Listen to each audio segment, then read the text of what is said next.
जय श्री राधे कृष्णा। आज कार्तिक मास शुक्ल पक्ष की चतुर्थी तिथि है। आज से ही छठ महापर्व की शुरुआत नहाय खाए से प्रारंभ हो रही है। आज ही मंगलवार विनायकी चतुर्थी का मंगलवारी व्रत है। आज मंगलवारी चतुर्थी का महायोग बन रहा है। यह मंगलवारी चतुर्थी रहेगी आज सूर्योदय से लेकर रात्रि 12:01 तक, अर्थात यह पूरे 18 घंटे का मंगलवारी चतुर्थी का योग है। भविष्य पुराण में कहा गया है कि शुक्ल पक्ष की चतुर्थी को यानी विनायक चतुर्थी को उपवास करके जो भक्तगण गणेश जी की पूजा करता है उनके सभी कार्य सिद्ध हो जाते हैं। उस पर देवता, पितर, मनुष्य आदि सभी देव प्रसन्न होते हैं। इस दिन दुर्वा को सिंदूर में डुबोकर श्री गणेश जी को अर्पित करने से जो लाभ होता है ना, उसकी गणना बड़ी ही अनंत है। महिलाएं अखंड सौभाग्यवती होती है, अनिष्ट दूर हो जाते हैं। इस दिन श्री गणेश जी और मंगल देव की पूजा करने एवं तुलसी माता कार्तिक स्नान की कथा सुनना बड़ी ही पुण्य फलदायी माना गया है। इससे सब मंगल ही मंगल होता है। उत्तम स्वास्थ्य, सौंदर्य, सौभाग्य प्राप्त होता है। कार्तिक के महीने में मंगलवार के व्रत को बड़ी ही फलदायी बताया गया है। तो अब आइए सुनते हैं कार्तिक मास महात्म्य के 20वें अध्याय की कथा। आपसे निवेदन है कि कथा सुनने से पहले कमेंट बॉक्स में श्री गणेश भगवान, तुलसी माता की जय हो जरूर लिखें और चैनल को सब्सक्राइब करके वीडियो को अधिक से अधिक शेयर करें। श्री कृष्ण भगवान और गणेश जी आपकी सभी मनोकामनाएं पूर्ण करें। सबसे पहले सुनते हैं प्रथम पूज्य श्री गणेश जी की कहानी। एक समय की बात है, एक गांव में एक भाई और बहन रहा करते थे। बहन का नियम था कि वह भाई का मुंह देखकर ही खाना खाती थी। रोज उठती, घर का जल्दी जल्दी काम करती और भाई का मुख देखने जाती। रास्ते में खेजड़ी के झाड़ के नीचे विनायक जी महाराज की मूर्ति, तुलसी माता हरी भरी थी। पथवारी दही दूध में हिटकोले ले रही थी। ऊपर सूरज भगवान तप रहे थे। वह भाई का मुंह देखने जाती और कहती, हे भगवान, मुझे अमर सुहाग और अमर पीहर देना। और आगे रास्ते में जाते जाते उसके पैर में कांटे चुभते। घर गई तो भाई का मुंह देखा और भाभी ने बैठने के लिए कहा। भाभी बोली, ननद जी, आपके पैर में ये क्या हो गया है? ननद बोली, रास्ते में झाड़ के कांटे चुभ गए हैं। ऐसा कहकर वो वापस अपने घर आ गई। भाभी पति को कहने लगी कि रास्ता साफ करवाओ, आपकी बहन के पैर में कांटे चुभते हैं। भाई ने कुल्हाड़ी लेकर रास्ता साफ कर दिया। सारे झाड़ साफ करके तोड़ दिए, जिसमें विनायक जी महाराज, पथवारी माता का स्थान उठा दिया। इससे भगवान रुष्ट हो गए और उसे वहीं सोता रख दिया। पत्नी रोने लगी और सब लोग उसकी अंतिम क्रियाक्रम करने के लिए तैयारी करने लगे। तो पत्नी बोली, रुक जाओ, अभी मेरी ननद अपने भाई का मुंह देखने आएगी। उसका नियम है कि उसके बिना वो खाना नहीं खाती। लोग बोले, आज तो मुंह देख लेगी, कल से किसे देखेगी? कुछ बुजुर्ग आदमी कहने लगे, थोड़ी देर और ठहर जाओ, क्या बिगड़ता है? बहन रोज की तरह भाई का मुंह देखने निकली तो देखा कि सारा रास्ता साफ किया हुआ है। तो उसने वापस खेजड़ी की डाली लगाई, 7 कवर लेकर पथवारी माता बिठाई और तुलसी माता को रोपी। पैर पकड़कर सबको बोली कि हे भगवान, मुझे अमर सुहाग देना, अमर पीहर का वास देना। इतना कहकर वह आगे चली। भगवान विचार करने लगे कि इसकी सुनी नहीं तो अपने को कौन मानेगा, कोई नहीं पूछेगा।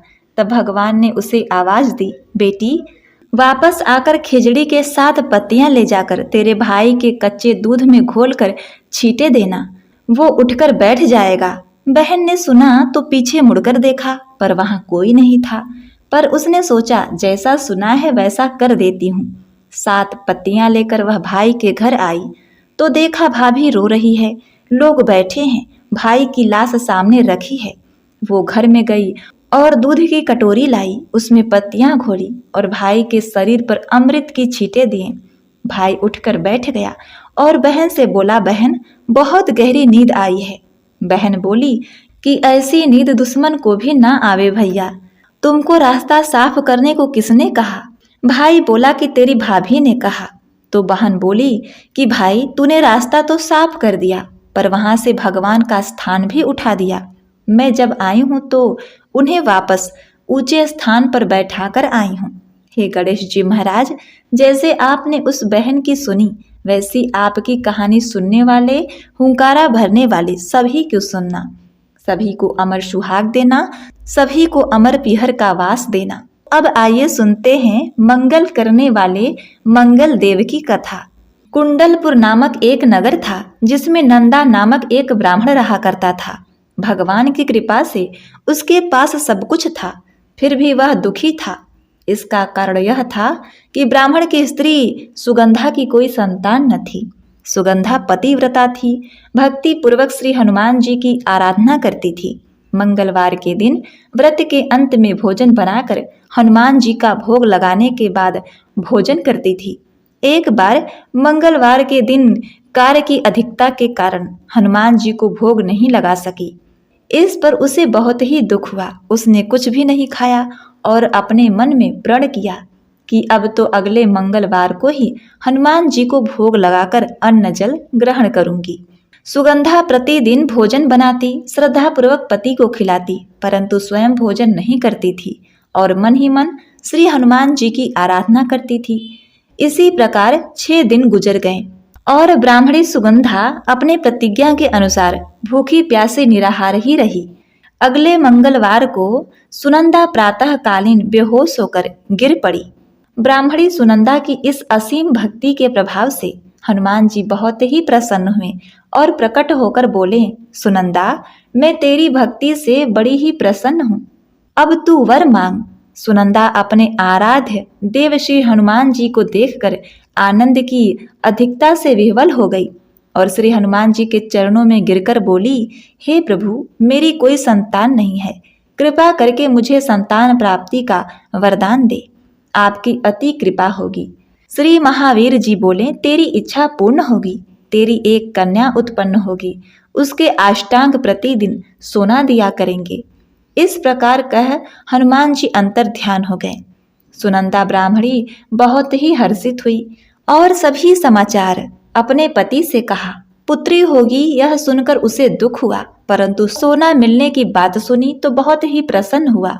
हनुमान जी की कृपा से वह गर्भवती हुई और 10वें महीने उसे बहुत ही सुंदर पुत्री प्राप्त हुई। वह अपने पिता के घर में उसी तरह से बढ़ने लगी जिस प्रकार शुक्ल पक्ष का चंद्रमा बढ़ता है। नंदा ब्राह्मण ने उस बालिका का नामकरण संस्कार कराया। उसके कुल पुरोहित ने उसका नाम रत्नावली रखा, क्योंकि वह कन्या रत्न प्रदान करती थी। रत्नावली के अष्टांग प्रतिदिन सोना दिया करते थे।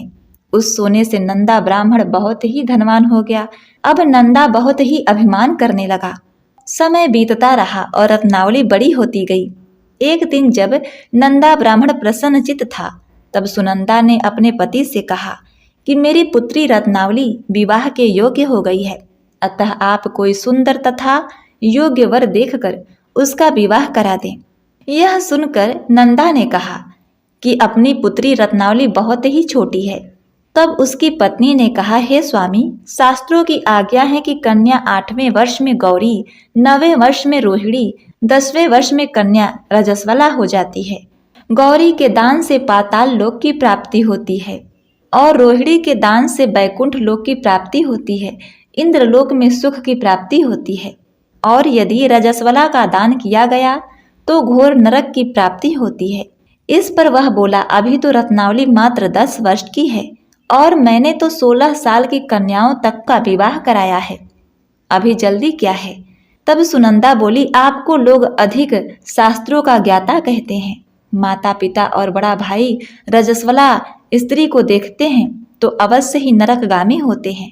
तब ब्राह्मण बोला, अच्छी बात है, कल मैं अवश्य ही योग्य वर की तलाश में अपना दूत भेजूंगा।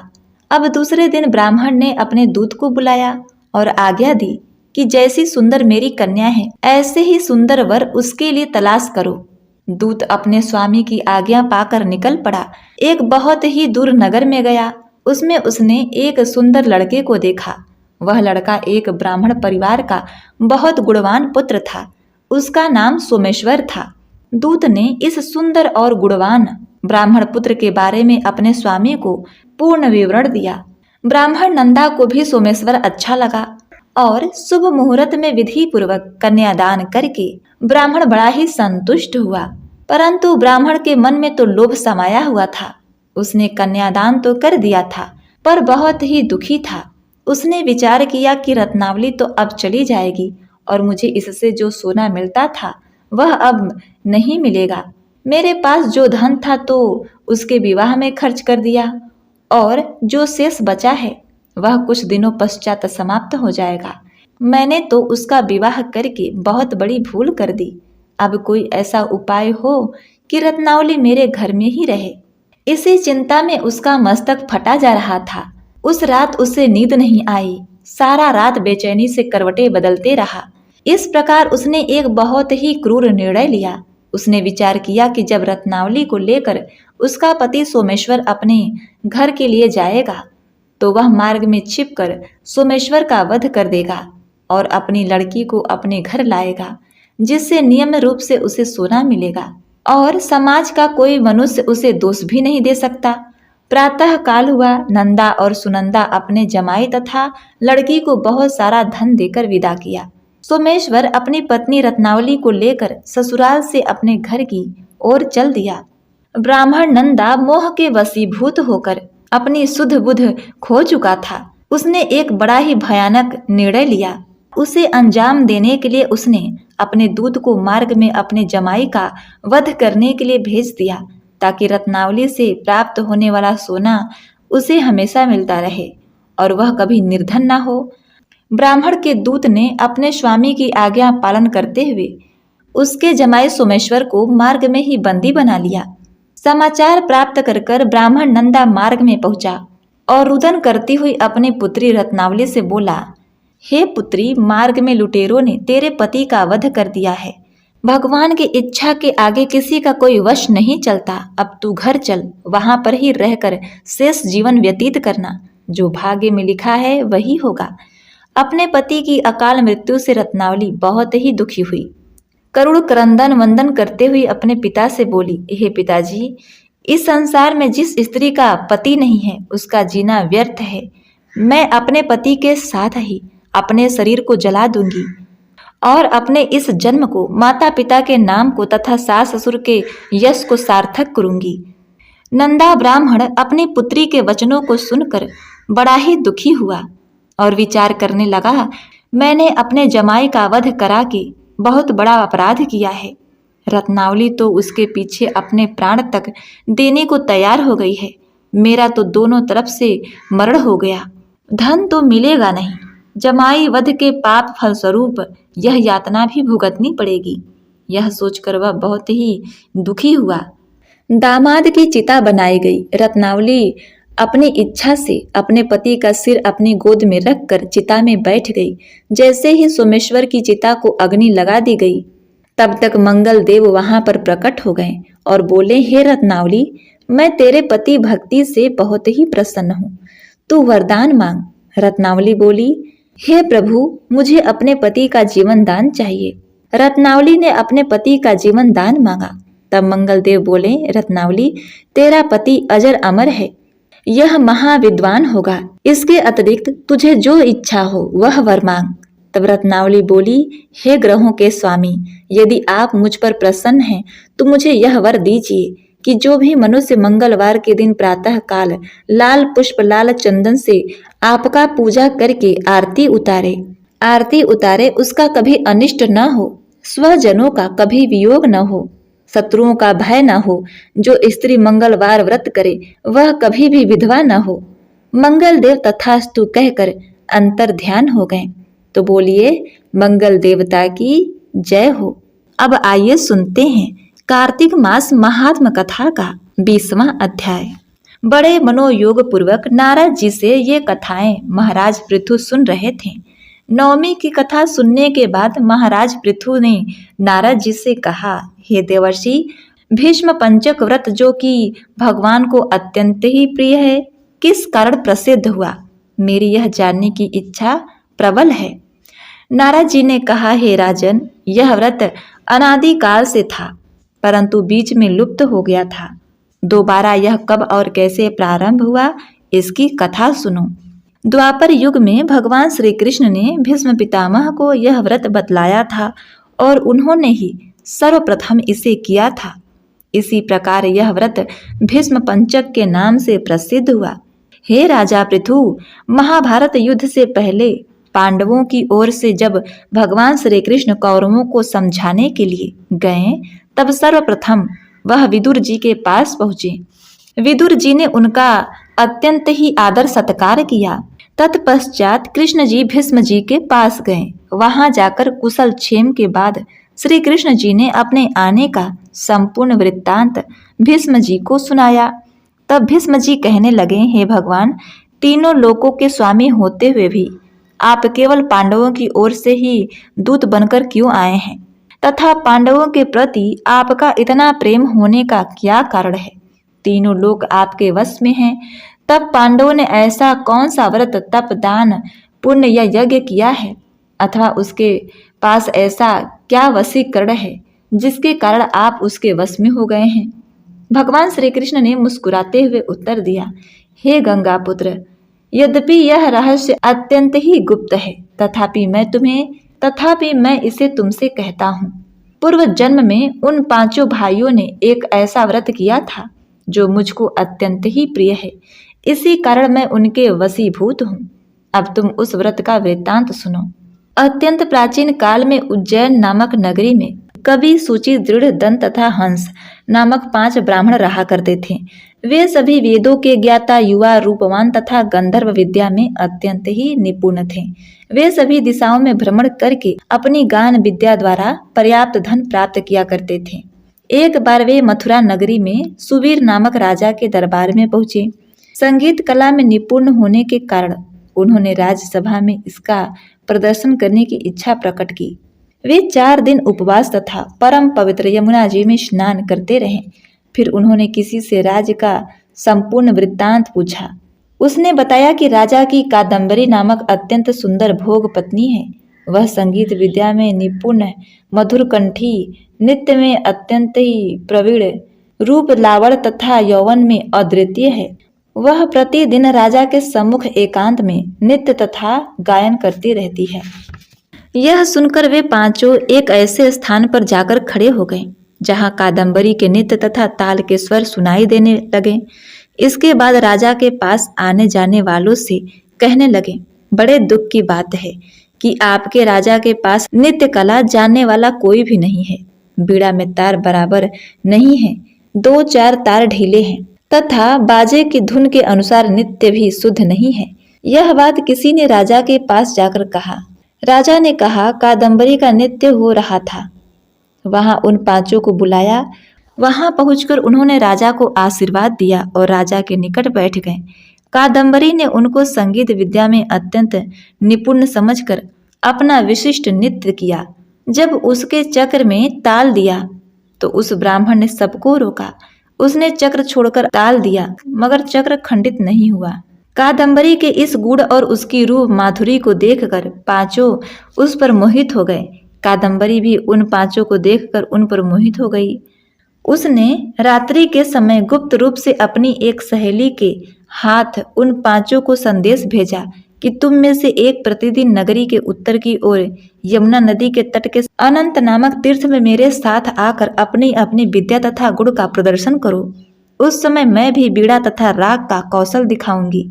आगे की कथा सुनाते हुए भगवान ने कहा, एक ब्रह्मचारी जो मेरा भक्त था, दुष्ट संगति से बचने के लिए गांव से अत्यंत दूर रहता था। उन दिनों वह भीष्म पंचक व्रत करके देवालय में मेरा भजन किया करता रहता था। कार्तिक शुक्ला एकादशी के दिन उन संगीतज्ञ ब्राह्मणों में से कवि नाम का एक बड़ा भाई भी उस देवालय में आया। कादम्बरी भी वहां पर पहुंच गई।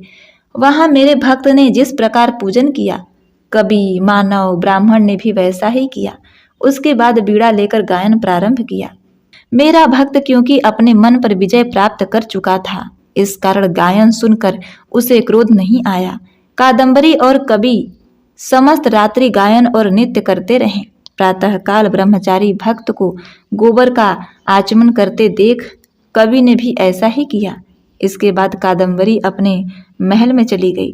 ब्रह्मचारी की संगति और रात्रि जागरण के कारण कवि के समस्त पाप दूर हो गए। अतः द्वादशी के दिन वह अपना समस्त द्रव्य दान करके विरक्त हो गया। दूसरे दिन सूची आया। उसने भी रात्रि भर कादंबरी के साथ नित्य व गायन किया और ब्रह्मचारी की भक्ति पूजन करके गोमूत्र का आचमन किया। प्रातःकाल होते ही वह भी अपना संपूर्ण धन दान करके सन्यासी हो गया। उसने निश्चय किया कि जिस प्रकार कादंबरी के नित्य गायन व रूप को देखकर ब्रह्मा जी का मन चलायमान नहीं हुआ, उसी प्रकार मुझे भी मन को वश में करना चाहिए।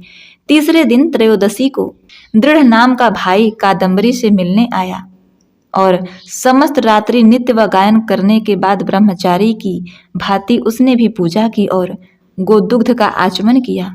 दोनों भाइयों के समान वह भी विरक्त होकर सन्यासी बन गया। अगले दिन अर्थात चतुर्दशी को मंदिर में चौथा भाई दंत आया और पूर्व विधि बंधुओं के साथ कादंबरी के साथ रात्रि भर नित्य और गायन करके ब्रह्मचारी के बने घी का पालन करके मन शुद्ध हो जाने के कारण विरक्त हो गया।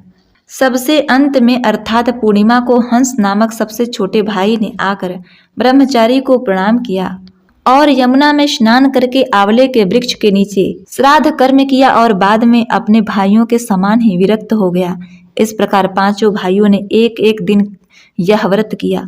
कथा समाप्त करते हुए भगवान श्री कृष्ण ने कहा, हे भीष्म, कार्तिक मास में हमारा पूजन व दान पुण्य करने से करोड़ों यज्ञों के समान फल प्राप्त होता है। उधर राजा ने नित्य प्रति रात्रि में कादंबरी के मंदिर में जाने का समाचार पाकर उसे महल में बंद कर दिया, जिससे वह मंदिर न जा सकी। कार्तिक मास में हमारे सामने नित्य गायन करने के कारण वही कादंबरी अगले जन्म में द्रौपदी हुई। हंस नाम वाला ब्राह्मण आंवले के वृक्ष के नीचे श्रद्धा आदि करने से युधिष्ठिर हुआ। एकादशी के जागरण के कारण कवि अर्जुन, सूची सहदेव, दंत नकुल तथा दृढ़ नाम वाला ब्राह्मण पराक्रमी भीम हुआ। हे भीष्म जी, वस्तुतः पूर्व जन्मों में पांडवों द्वारा किए गए इस व्रत के कारण ही मैं उनके वशीभूत हूँ। तो बोलिए, ओम नमो भगवते वासुदेवाय नमः। बहुत पहले समय की बात है। किसी गांव में एक बुढ़िया माई रहा करती थी। बुढ़िया माई का कार्तिक स्नान का नियम था। हर वर्ष कार्तिक का महीना आने पर कार्तिक का स्नान करती, गंगा जी के तट पर जाकर निवास करती और कार्तिक नहाती। जब एक बार कार्तिक का महीना आया तो वह कार्तिक नहाने को जाने लगी तो उनके बेटे ने अपनी पत्नी से कहा कि मेरी माँ कार्तिक नहाने जा रही है तो मेरी माँ के लिए 30 लड्डू बना दो और कुछ खाने का सामान भी बांध दो ताकि पूजा पाठ करके माँ कुछ खा पी लिया करे। अब बहू तो जल भुन गई। उसने सोचा, हाँ, अब बुढ़ापे में कार्तिक नहाएंगी। उसने गुस्से में 30 लड्डू बांध दिए। बूढ़ी माँ कार्तिक नहाने गंगा जी के तट पर चली गई। नदी किनारे कुटिया बनाकर रहने लगी। बुढ़िया माई नित्य नियम से रोज सुबह नहा धोकर पूजा पाठ करती, तुलसी जी को जल चढ़ाती और जब भी लड्डू खाने को बैठती तब हनुमान जी बंदर के रूप में उनके सामने आ जाते और बुढ़िया माई खुश होकर बंदर को लड्डू खिला देती। इस तरह हनुमान जी रोज आकर बुढ़िया माई के लड्डू खा जाते थे।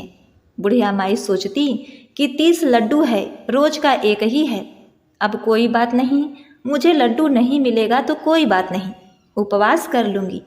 और इस तरह करते करते उनके पूरे महीने के उपवास हो गए। कार्तिक का महीना समाप्त हुआ तो हनुमान जी प्रकट हुए और बुढ़िया माई को खूब आशीर्वाद दिया। बुढ़िया माई की कुटिया तो महल बन गई। उनके महल में अन्न धन के भंडार भर गए।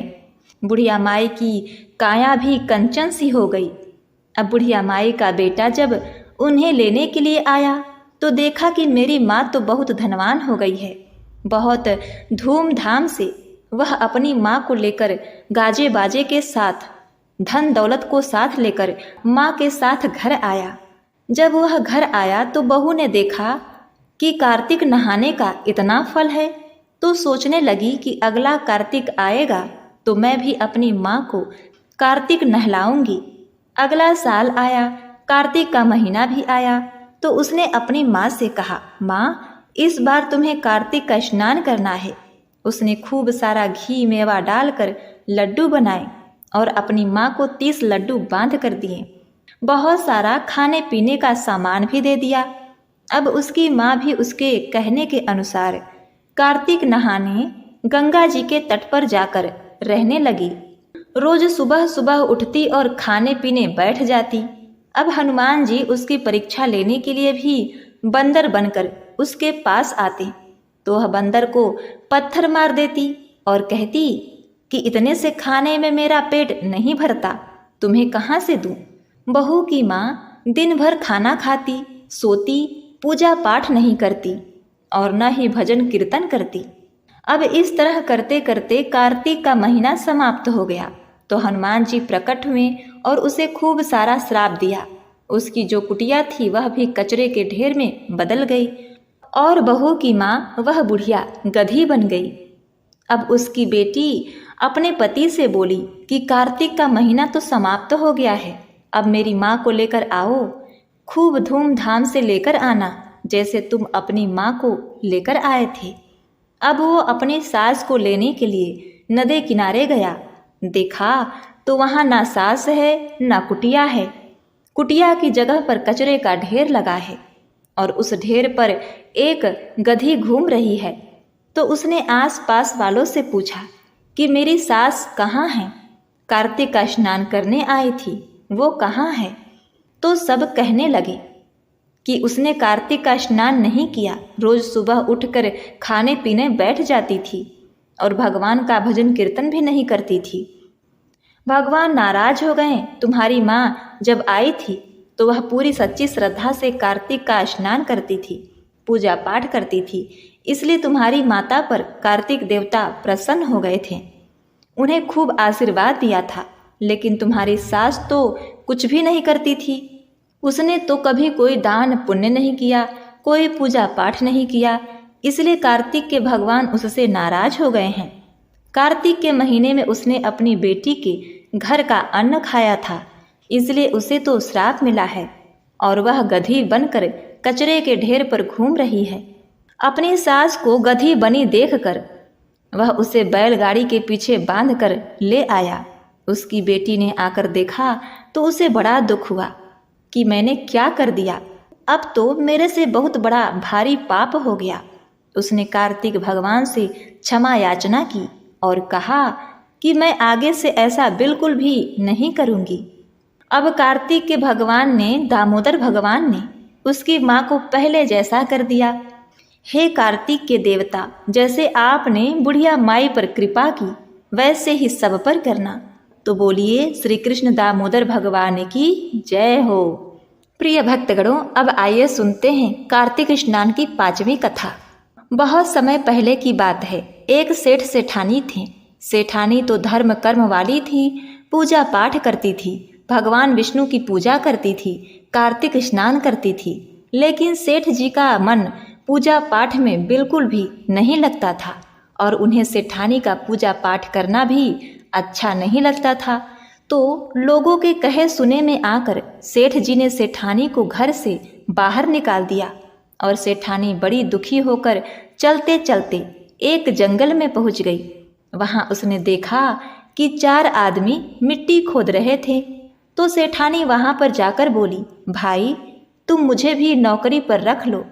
तो उन्होंने दया करके सेठानी को नौकरी पर रख लिया। सेठानी भी मिट्टी खोदने लगी।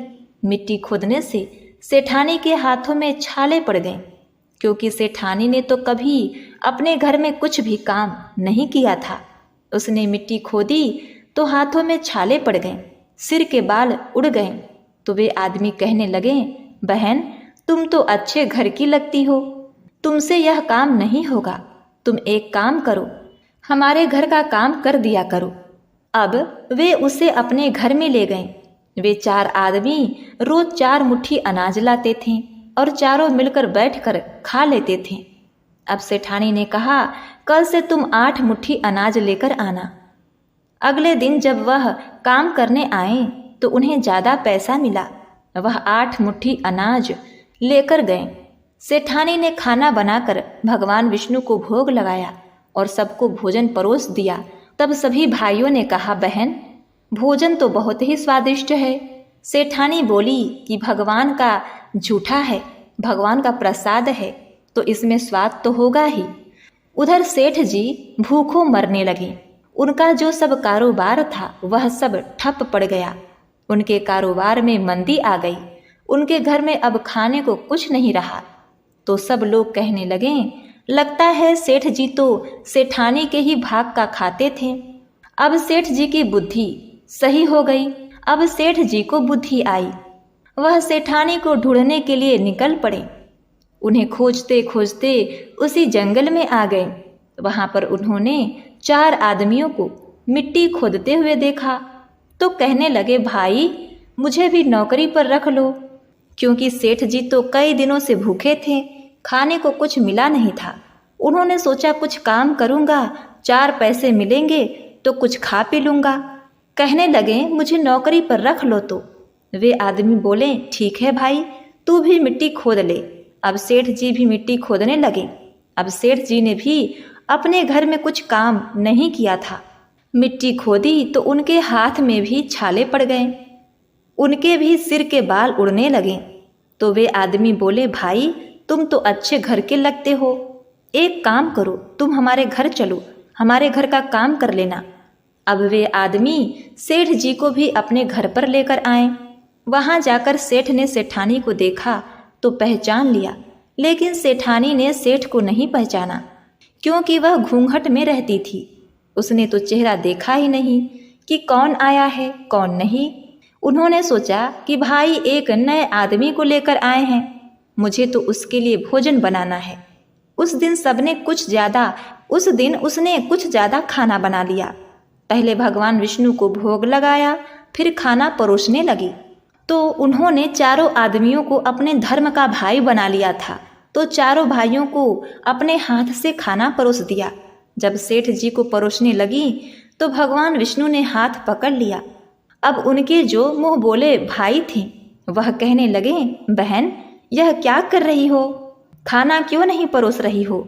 वह बोली कि मैं तो कुछ भी नहीं कर रही, भगवान विष्णु ने मेरा हाथ पकड़ रखा है। अब भाई बोला, हमें भी अपने भगवान के दर्शन करा दो। अब सेठानी ने भगवान से प्रार्थना की, तब भगवान विष्णु ने उनको दर्शन दिए। सेठ ने सेठानी से क्षमा याचना की, तब भगवान विष्णु ने उन्हें क्षमा कर दिया। भाइयों ने बहन को बहुत सारा धन देकर विदा किया। सेठ सेठानी दोनों मिलकर अब भगवान विष्णु की पूजा करने लगे। उनके घर में फिर से अन्न धन के भंडारे भर गए और फिर सेठ सेठानी मिलकर कार्तिक मास का व्रत भी करने लगे। हे विष्णु भगवान, हे तुलसी सालिग्राम भगवान, जैसे आपने सेठानी पर अपनी कृपा की वैसे ही सब पर करना, सबकी मनोकामना पूरी करना। बोलिए विष्णु भगवान की जय, श्री तुलसी सालिग्राम भगवान की जय।